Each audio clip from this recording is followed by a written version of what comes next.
And so at that point, the world stopped for me. I had to think about, okay, well, what is life?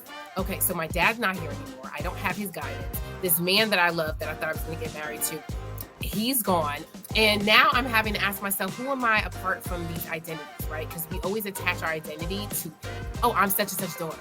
I'm such and such partner. I'm a director. I'm this, that, and the third. All these titles and roles. If we're stripped of all those things, who are we?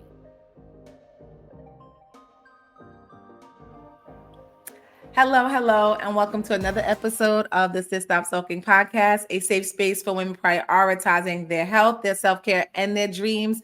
My name is MS.TASHATALKSLIFE. Hello, and welcome to the show. So today we have the beautiful Vernae Taylor here with us.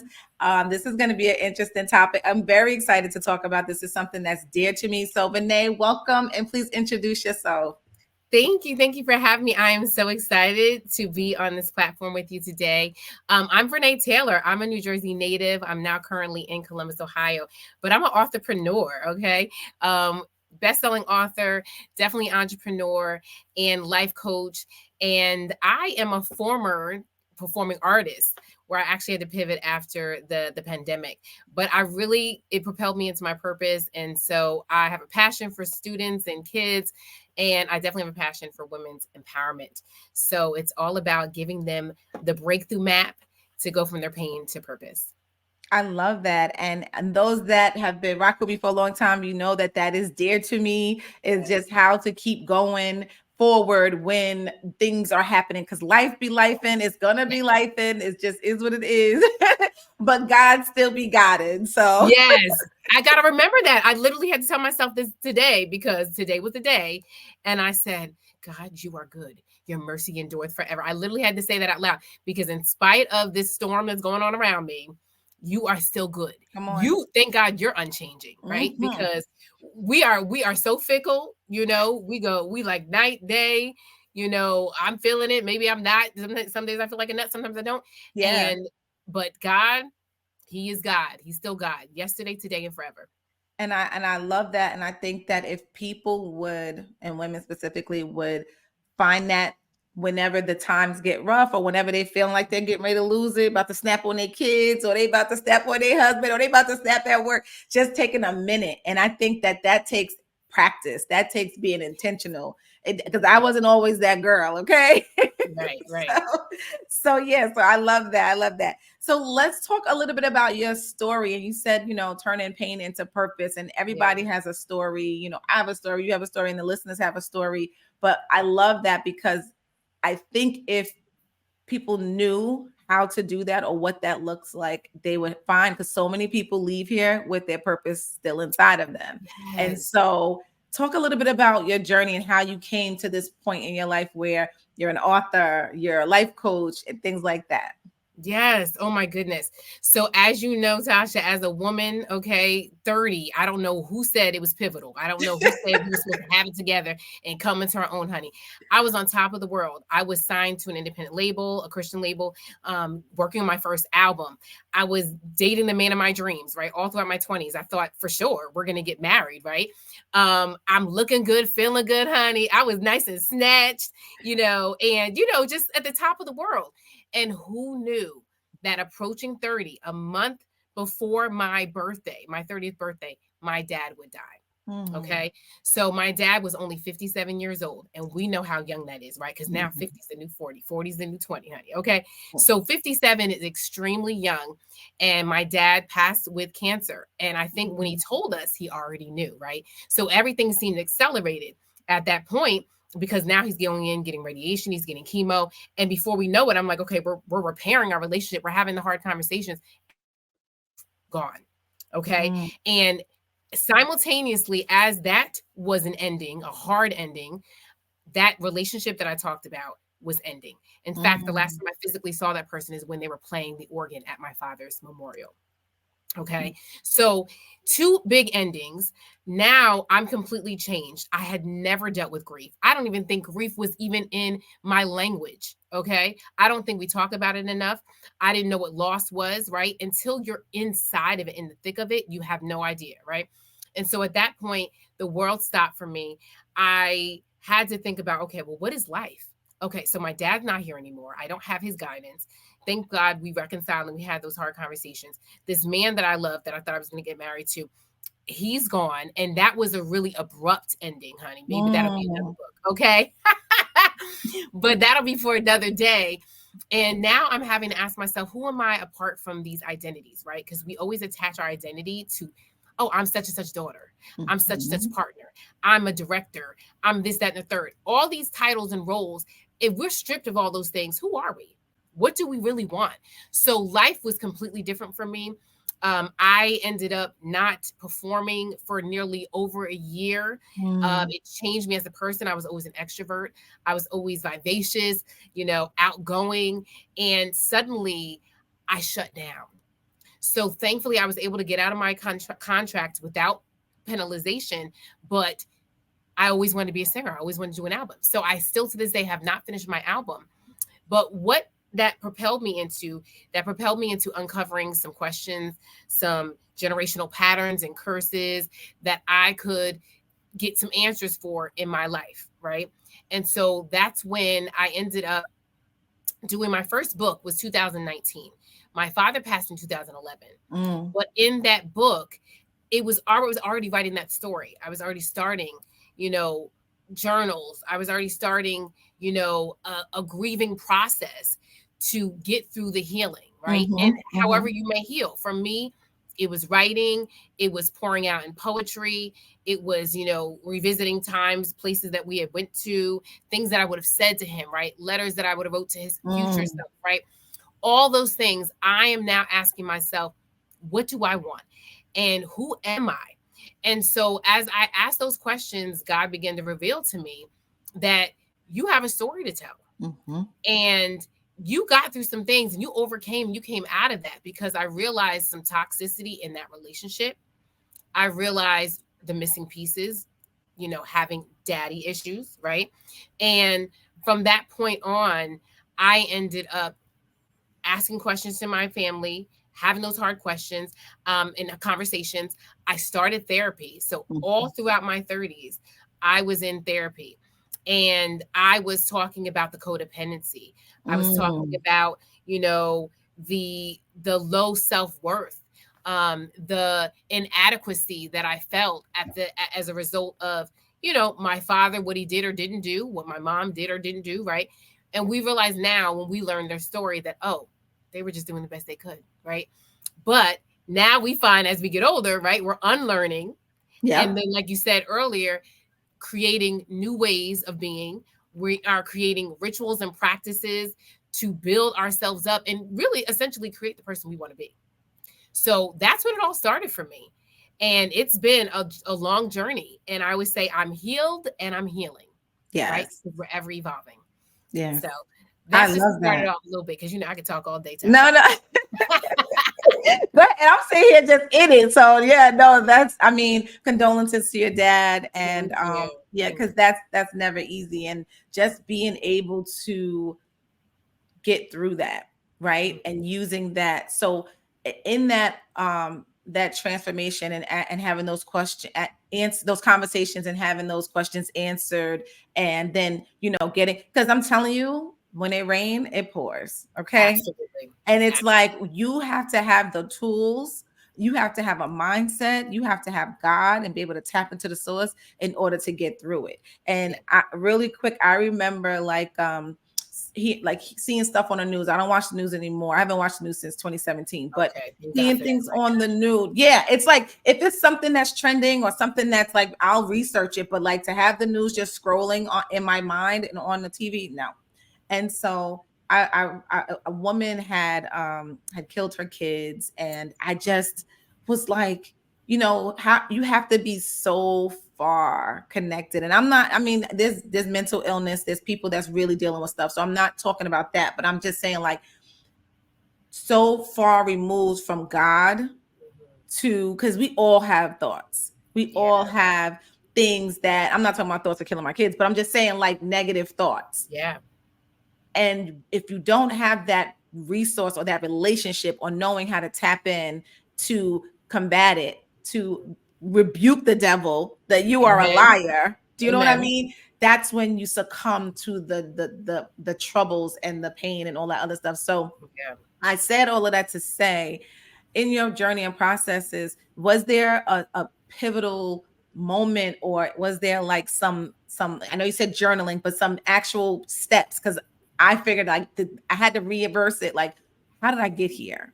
How did I, how am I here where I am not holding this grudge against so and so, or I'm not mad at the person who violated me when I was 6 years old? Like, how did I get here? Right? There's something that had to happen. So I just want you to talk a little bit to that, on what did you do specifically or not that got you to the point where you are today, where you're showing up, you're empowering women, you're writing your story, because everybody can't share their story, right? Everybody doesn't have the strength to share their story. So if you could just talk to that a little bit. Absolutely. Well, I actually wrote a book about it, 7 Steps to Healing from the Loss of a Parent. And so what I did, again, with that journaling, right, for me, it was, as an artist, I poured out in that way. That was my outlet. Still singing after I took that break, right? Even though I didn't go back to that, my actual album, I'm singing every single day and just giving worship and praise to God, right? And continue to use my instrument. Writing poetry. I also, at the time, I had, spiritual mothers, right? Spiritual accountability partners, people that were praying for me. They were standing in the gap, interceding on my behalf. People that would speak into my spirit when I didn't even have the words, right? I can't even pray for myself. Okay. I'm just so far down. I'm lower than low. They were also recommending books to me. Okay. So that was very important, that you make those daily deposits, the positive deposits. When you don't have the words to feed to yourself, right? Because I don't even think affirmations was in my language at that time either, right? Now it's trending. Now it's popping. But we weren't really thinking about that. Now you see parents are pouring into their kids as early as they can talk and having them look in the mirror to affirm themselves. I never did that, right? So I'm doing also that. Acknowledging the pain. That is the first step I have in my book, Letters to My Father, 7 Steps to Healing from the Loss of the Parent. And the reason why I say that is so important, because a lot of us are not giving ourselves the space to sit in it. I call it space and grace. I've always been emotional. I've always worn my heart on my sleeve. And people always made it seem like it was such a curse, like it was such a bad thing. Oh, you're so emotional. You're so sensitive. But guess what? At least I'm getting it out. If I'm crying, that means I'm releasing it. That is toxins out of my body. If I'm writing, I am releasing it. If I'm singing and laying it out on the stage, I am releasing it, right? But what happens is we are conditioned in our society to suppress these things, to bury them as if they're going to go away and evaporate. No. Those feelings, they're there. And at some point, they're going to explode. And because you're not managing it and you're not deciding how you want to direct it, it can come out and manifest ways that you don't even realize. Come on. Yes. So acknowledging the space and grace, having your outlets, having some spiritual advisors, people that can hold you accountable, people that can pray and stand in the gap for you, making daily deposits, reading things that affirm you or affirm where it is that you're going. And I felt like self-care was important. Another thing that wasn't in my wheelhouse, right? Sometimes rest. Rest. I don't think we as women, as Black women, women of color, know what rest means. Do you know I had to put on my list of goals, because every year I put my goals. I had to put on my list of goals for 2023, breathe, in capital letters. Capital letters. Because people don't even know how to breathe, Tasha. I mean, I'm talking about deep breathing, closing your eyes, putting your hand on your stomach, putting your hand on your chest, feeling your body expand, right? Nobody really taught us that. We're even teaching that in the schools now. We're teaching the mindfulness. Yes, and it's because it's so powerful, and it feels, or you may feel, or it may sound so corny or so like whatever, but it's so real. Like whenever I talk about that and I said, just try it. Just try it. And once you really tap into it, it's like, whoa, like you literally, I know there's some science behind it. I don't know the terms, that you literally feel, right? That that release. So yes, so I love that. I mean, I think I have a couple of those in my book because they're so powerful. Just Yes. affirming yourself. And one of the bigger thing I heard you say, two things: acknowledgement. And I call it acknowledgement versus amnesia, because so many times people want to bury it. They want to pretend like it's not there. They want to cover it, or they want to be tough about it. Oh, that ain't nothing. That don't bother me, when in actuality it's eating you up, right? Yep. You have to acknowledge it. That goes to what you said, sitting in it, sitting in your stuff. And then another part was, I heard you say, when you were talking about the people standing in the gap, I heard of community, right? Just like that community of people, whether it's your spiritual family, your girlfriends, whatever, just covering you in those times, and not even where you have to ask for it. They just know that's what you need. That part, sharing the silence, is what I call it. Oh, I love it. Tasha, a lot of my girlfriends that are in my age bracket that I grew up with, they lost a parent as well. And I didn't realize how common and universal that was, because quite frankly, we're relatively young. We shouldn't be losing our parents. We shouldn't be saying goodbye to ourselves, to our parents. Just like parents don't want to be burying their babies, right? It's inhumane what's happening right now in the world. When you look at people that, even during COVID, I lost so many people, some that weren't even related to COVID, bizarre passings where I had just spoken to them weeks prior, days prior, months prior, healthy people, young people, right? And people that I worked very closely with, Tasha, and I don't take that for granted. I said, God spared me. Why am I still here? I'm getting chills thinking about it. Yeah. Why am I still here that these people left and they were good people, right? And that's the thing. You said it earlier, where we got so many purpose that's left in us and we pass. For me, I want to die empty. Everything that God has gifted me with, I want to tap into it. And I say, God, now my prayer is, Lord, whatever gifts you've given me, please help me to steward them right. Equip me to steward them right.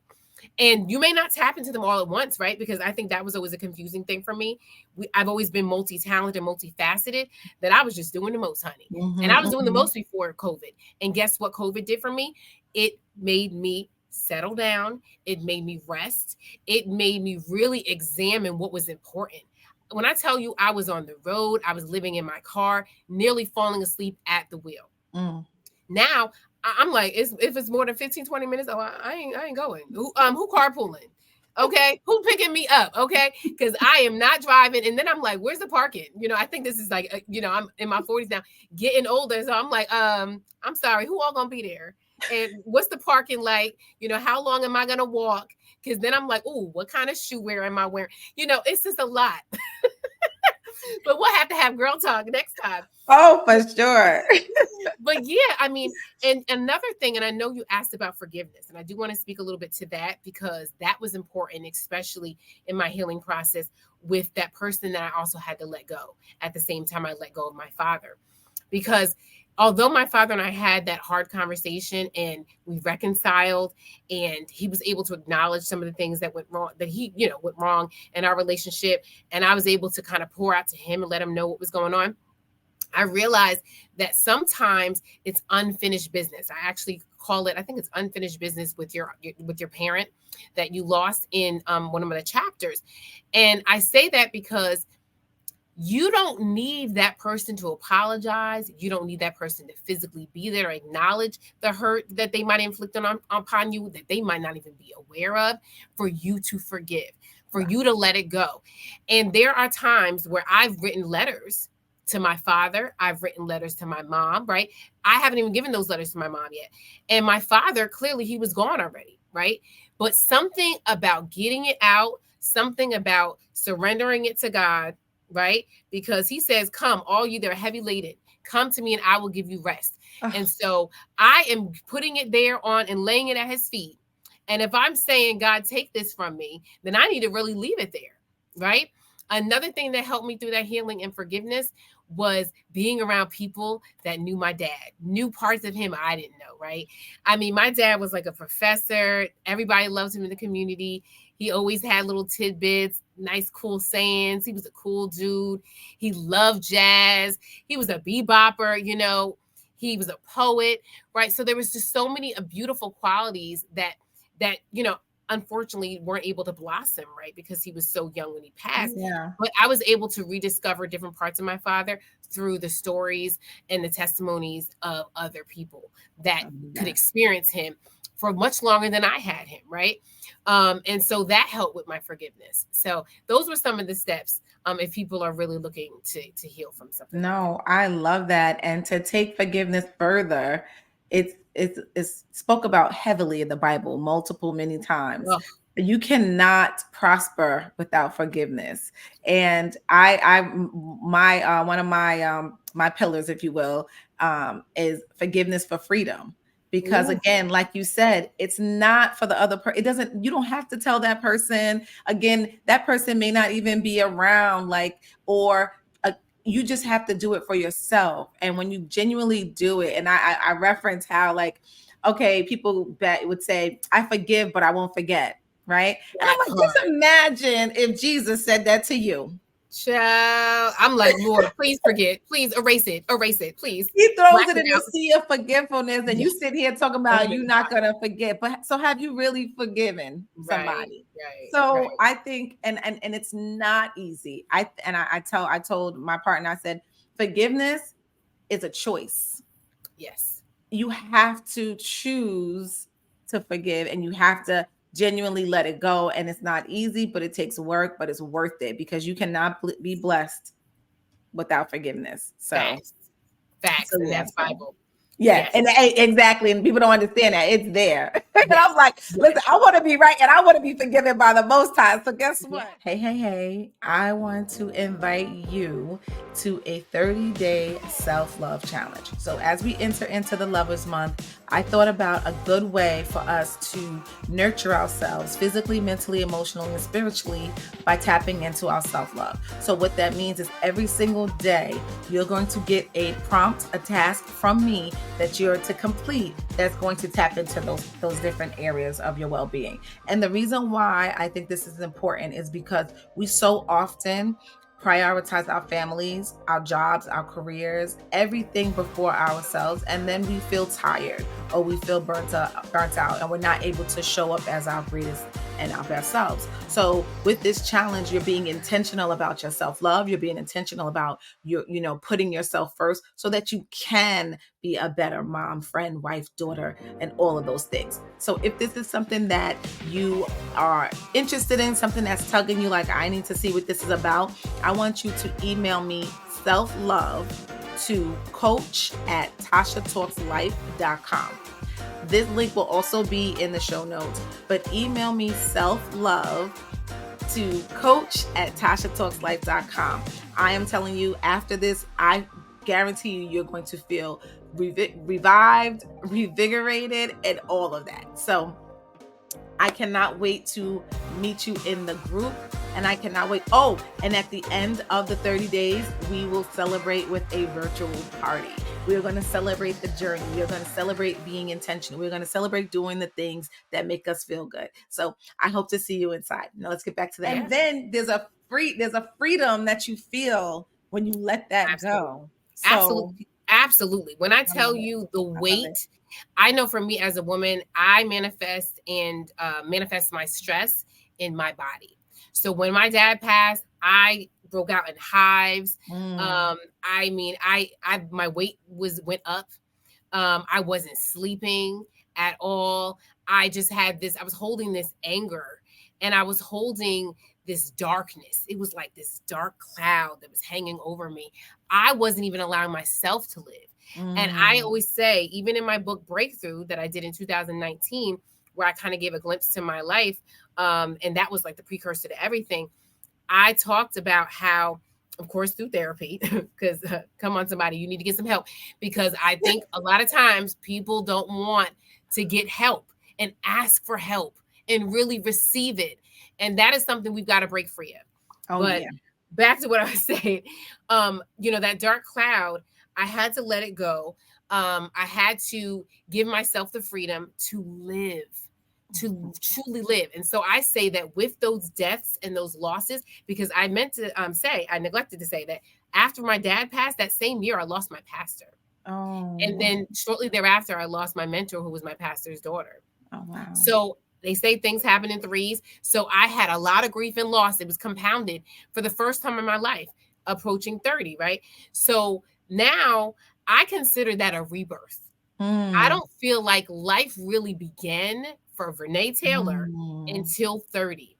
That's And powerful. that's when I got real. I got real about personal development. That's when I got real about my faith walk. That's when I got real about asking myself the hard questions. That's Mm. when I started fleshing it all out. I started unlearning and deciding, okay, well, who do I want to be? What type of habits do I want to have? What type of, practices do I want to have? Daily practices that are going to build me up and not tear me down. All of that was a choice. All of that was a process. And so that's what I did. No, I love that. And I love that you started that early. Like I didn't get my rebirth till 2020 when I had to sit my butt Oh, down and rest. oh, yeah. I started 2017 is when I had my last child. He was born in 2016. And Oh, 2017, it was like I am more than a mom and a wife. Like I am so yes. much more than that. So I started with the personal development in Okay. 2017. But Okay. when 2020 hit, it was like boom, like I didn't have to be anywhere. My calendar was empty. I was able to really spend time with my family. I got to cooking real food again. And Yes. and I found myself, and that's when I wrote my book. And I was just like, Oh, wow, like, awesome. and then I started doing professional development where it's like, okay, all the stuff that I'm learning, I'm always that person that I learn and I turnkey. I don't know if that's the educator Okay. in me. I Okay. learn, I turnkey. Oh, this is the That's new book I read. It's amazing. dope. You need to read this. Or this is the thing I brought. Amazing. And so someone had said to me, like, you should be a coach. At that time, I Mhm. had no idea what coaching was. I didn't know Wow. what that was. I started researching and I'm like, that's exactly what I am, or who that's exactly. Amazing. And so that from there, that's how it all happened. But to tap into that, I just like just to tap into that so early, I think is beautiful. And that's why I love it so much when I see these 20, my niece is 27. And Amazing. if I can vibe with her and I can tell her and she soaks it all up. And just to know that these girls is getting it this early. I wish. Child, I'm like, all this stuff we doing now, all this work, we are doing heavy lifting in this part of our life. When I'm like, if we could have had this in 20, look how further along we could have Yeah, been. And yeah, that's what we're doing. We're paying it forward. We're looking back, we're reaching back and picking our sister up to say, you know what? There's another way we can do this. You don't yeah, have to have the same pitfalls. You don't have to make the same mistakes. And because we're trying to save you from that. And I think right. that's beautiful that you can tap into her and she can tap into you, and that and she can learn. For sure. And just Yeah. know that, how back when you were a kid, like you don't make the same mistakes your parents make, you make different mistakes, right? Right. And so just knowing that you can move in a certain way, you can have this mindset already. Yeah. And I just think that it's beautiful that the women, our generation, is finding ourselves, forgiving our family. They did the best that they could do, what Come they on, do, somebody. and Child. doing and choosing to do it differently so that Yeah. we could pave a way for our kids and the kids coming behind us, or the Yes. young women Yes. coming behind us. So I love that. That's great. So you said you had 3 books, 2 books or 3 books? Okay, so I'm in over 11 publications. Okay, so I've been working, and it's funny because a lot of that happened over the course of the pandemic. And I did 2 different books that were about the Black experience in America. That's when I launched Letters to My Father, 7 Steps to Healing from the Loss of a Parent. That was literally 2020. I Okay. was set to actually write something else, but it so happened God knew somebody's going to need a book about grief. And so it came right on time.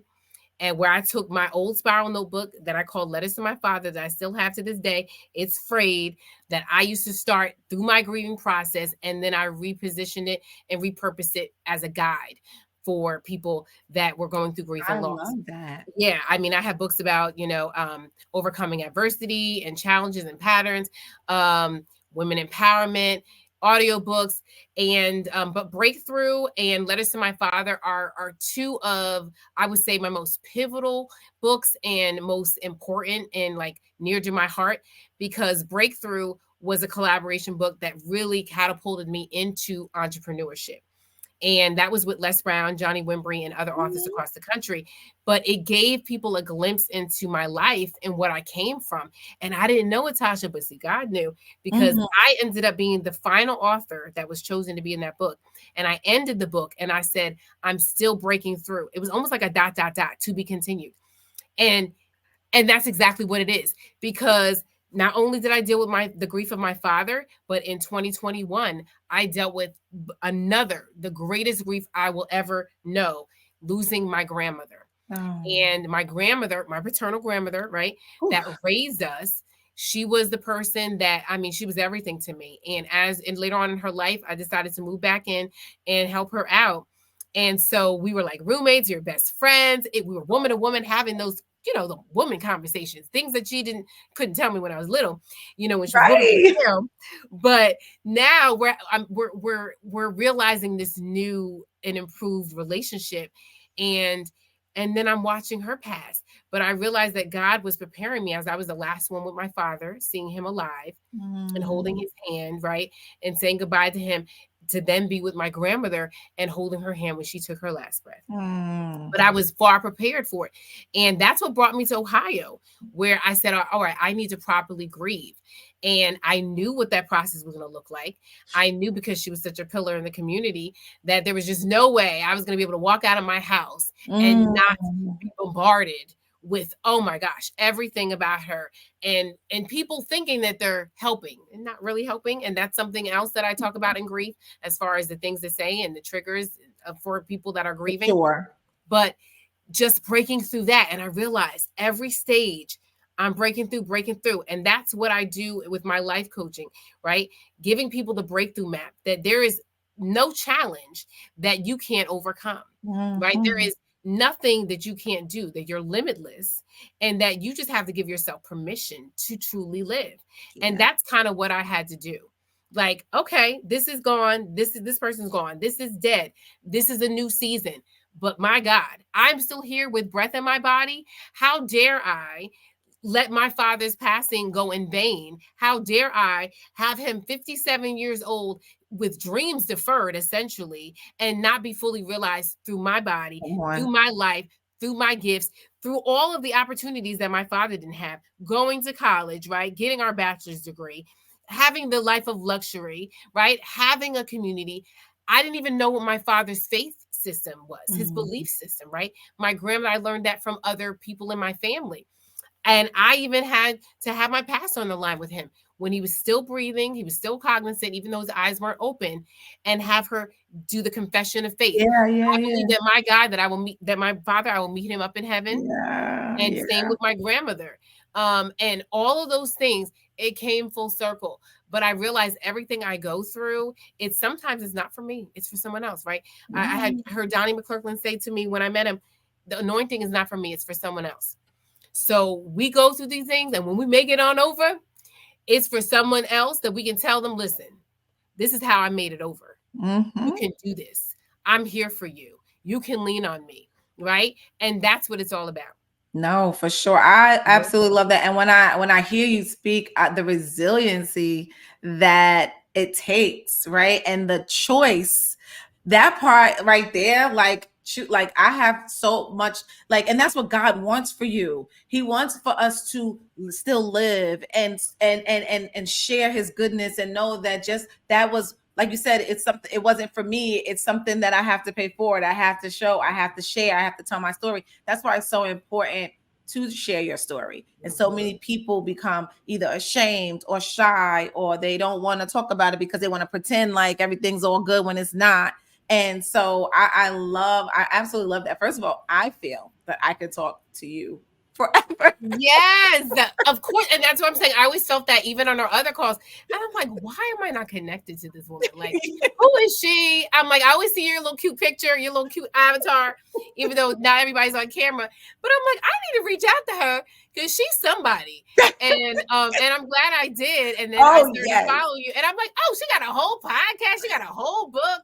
I'm like, the whole business. I'm like, oh, I love it. So yes, I believe in alignment. I believe in alignment. And when you get on and you like, okay, and another thing. And because I'm gonna hold them to it. Listen, I'm like, we I'd be gonna like, get this yes. together. I'd be like, yes, tell them. And I'm like, I am locked in. I need to know definitives. Yes, I love it. I love it. No, we definitely definitely need to connect, and I'm glad that we did, because this Yes. is great.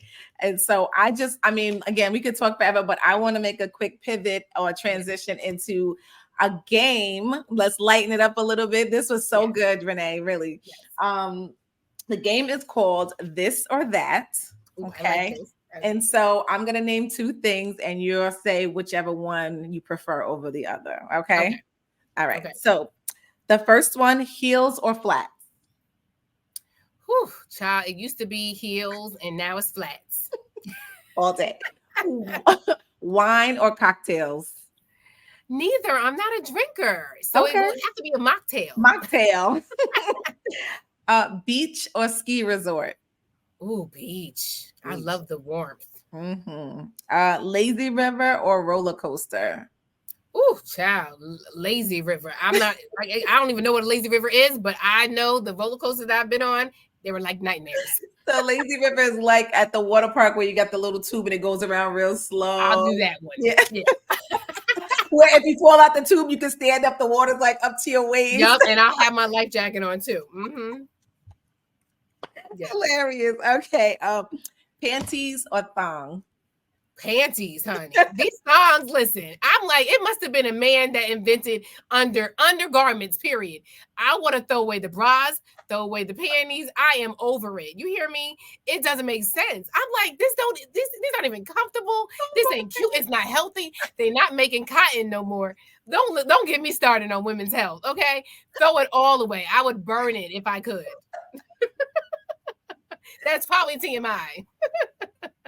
No, I'm crying because that is so true. I feel the same. I take the first thing that goes off when I come home is my bra. I'm over it. Get it out of here. Are you kidding me? Underwire? Who in the world thought of that? It's not healthy. It's killing us. Get away. No. Oh God. Oh, this is less funny. is more as I get older. Oh wow, you are hilarious. Okay. Read a book or watch a movie? Both. I suddenly discovered reading again during the pandemic, but oh my God, I am a movie buff. Romantic comedies, my Black cinema. There are movies I can watch literally 100 times and I don't care. And I can still discover something new and know all the lines. So you can't really watch a movie with me. I'm pretty annoying. Yeah. I'm pretty annoying. Well, I'll text you at least and be like, give me something to watch, because I really don't watch TV. And when I do, I'm like, what do I watch? I know, but now streaming platforms. I mean, I don't have cable or anything, but my brother has the streaming platforms, honey. I sign in and I just watch whatever's there. But romantic comedies is my thing. I love that show. Nice. I love it. Makeup or fresh face? Ooh, child. That's another thing. I'm all about the fresh face. Okay. I tried to put it on a little something on for you tonight, but if nothing else, I'm going to give you a red lip, because as I get older, I'm like, listen, all them steps, all them products, it's too much. I have sensitive skin. Okay. I'm a former acne prone type skin person. So less is more. If I can just go, that's what we're going to do. I'll put some eyebrows on. I'll give you some red lip in the eyebrow. Okay. Yeah, that's it. I hear you. I love it. I love it. Coffee or tea? Ooh, I am like suddenly into like iced coffee. I don't know why. It's a really, really bad addiction. Even now? Yes. And it's been like that for, I would say, the past 5 years. Okay. But oh my goodness. Prior to that, I was all about green tea, honey. So I don't know. Hopefully I'll get back to that, because that's probably better for me. Yeah. I love iced coffee. Yeah, iced coffee. I'll do like an iced latte. But right now I'm so cold. Like I'm like, so the hot latte is not the same to me. Like I like the iced latte. Yeah, so it's not the same. So I just do regular coffee. But yeah, and they have this new coffee that I tried that I absolutely love that I want to buy some more. Rise. It's like a mushroom coffee. It's really good. So it's healthier and it's healthy for you. I don't like mushrooms, so I don't know about. It doesn't taste like it. Okay. No, if you don't have an allergy, you're fine. Like it's okay. So I'm gonna have to give it a try. It helps with bloating. It helps curb your appetite. but Ooh, and it tastes good. Yeah, and it tastes come on, good. snatch. I was like, wait, I realized I didn't eat all day. Not that that's healthy, but I was like, really, because I'm moving, and then I had this tea. I mean, this coffee. I wasn't even hungry. I didn't eat all Yeah, day. I was like, oh wow. yeah, So, yeah. yeah. Couple more. Dark skinned men or light skinned men? Ooh, oh, the chocolate ain't nothing like a chocolate man. I wrote a poem about it, Body of a Man. That'll be coming up in this release of 2024 in my poetry collection. But yes, I love me a chocolate man. But it's funny because every now and then, the light skins have a little rise and the chocolate men have a little rise. But I would say chocolate if I could have Yeah. it my way. Okay. All right. Pizza or burger? Oh, I love pizza. It is my favorite. It's my kryptonite. I remember I used to do model when I modeled. Oh my God, after a photo shoot, I would be in full hair and makeup, go to my favorite pizza joint. They're no longer there. It was a family-owned Okay. pizzeria. It was a beautiful. I would go in there and order a big cheesy like pepperoni pizza with my full makeup. And they're like, "Who's that for?" Me. And that was my little reward to myself after being Right. out there, slaving, modeling. It could be in the cold with nothing Yeah. on. Uh-huh. Okay. Yeah. So I pizza's my love thing. it.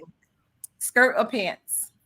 Oh, I love dresses and skirts. For me, when I was working in corporate in the office, I used to have my little pencil skirts. I thought I was cute. Yeah, I like skirts. That's cute. That's cute. Yeah. Morning person or late nighter?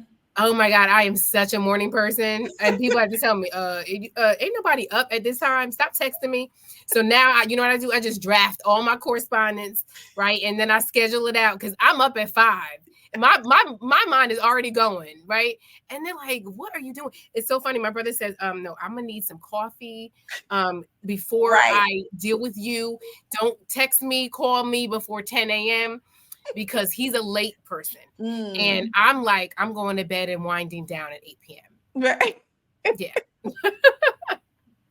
That is so fun. I wish. I mean, I like to go to bed early. I wish I can get to bed that early. Yeah. But you're a mommy and your wife, so it's a little different from me. I live alone. So Yeah. I'm like, listen, lights off, baby, and ain't nobody else gonna tell me different. Woo, girl. Last one. Oh, two more. One, dogs or cats? Dogs. I'm actually fearful of cats. I do not like cats. I've had some experiences, child. Ooh, I do not like cats. I don't even like pictures of them. So don't come near me. Don't show me a picture like, oh, look at my little cute cat kitten. Nope. I don't like you. There was one when I was pulled up today, and I'm like, I ain't getting out this car until this cat moves. I kept beeping the horn. Get out of here. I'm like, why don't y'all stay home? Where are y'all parents? I'm like, why do y'all got a curfew? They always out roaming. And I'm like, why y'all got no leash? Like, what is happening? Stay home. Y'all done got, you have a cute little bed? Oh, yuck. They got their own mind. They got their own, you can't, Yuck. Sorry to all the listeners that have cats. Okay, we love you, but cats, please don't bring them around me. I mean that. Like it's throw that out there. Like no offense. Traumatized. Oh my God, Renee, that's funny. Last one.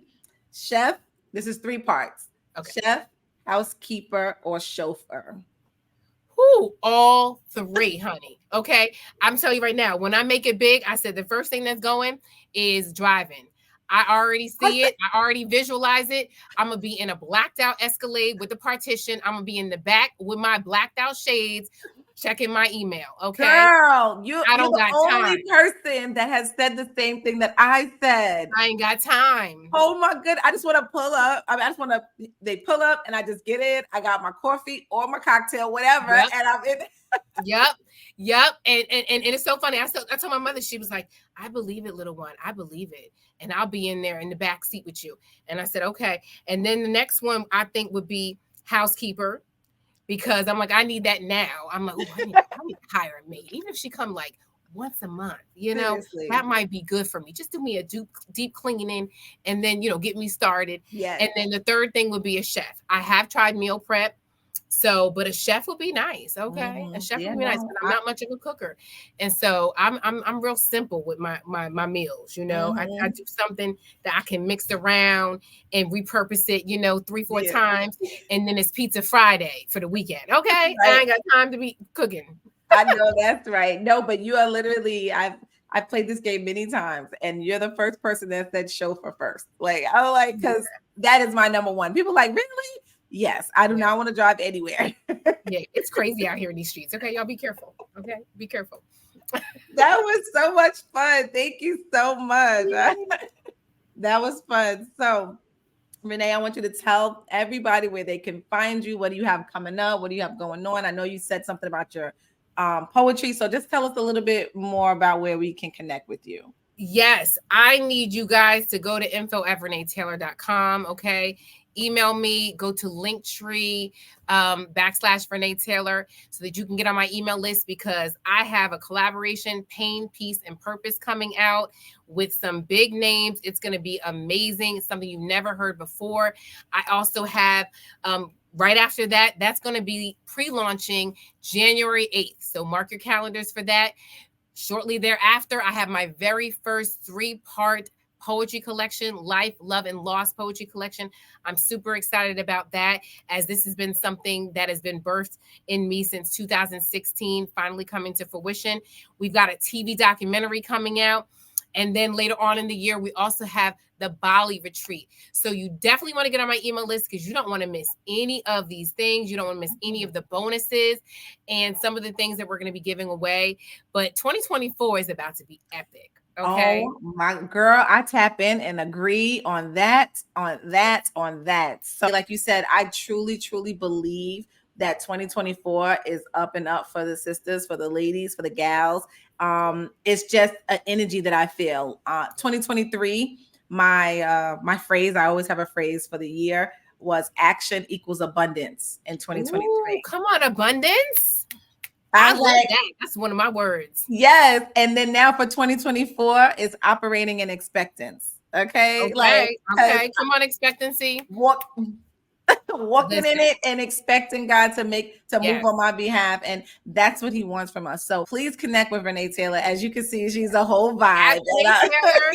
All social media platforms. Okay. Yes, Google all me, social media follow platforms. me. You can get to my Linktree and everything is there, and get on that email list, honey. If you want to be in the know and those bonuses to pre-order these books that we have coming out and this TV documentary, I mean, it's something. And it's so funny you said 2023. 2023 for me was a season of rest. And now I done rested.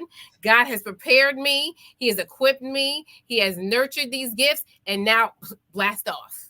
There you go. I love it. I love it. So before we end out, Renee, we always end this episode with a mindset declaration. We want to speak life. We know there's power in our mouth, in our tongue, in our mind. So we usually write down these declarations and add them to our journal. If you could just share a declaration with us, ladies can write it down and add it to their arsenal of affirmations. Yes, you are gifted beyond measure. You are special. You were sent here for a reason. And there's something that God has purposed in you and designed for you. So you are limitless. Make sure that you go out and live life on purpose. Live life big. Live life to the fullest. I love it. Can't close it out no better than that. So, ladies, I want you to remember that your past does not dictate your future. I want you to be well. Until next time.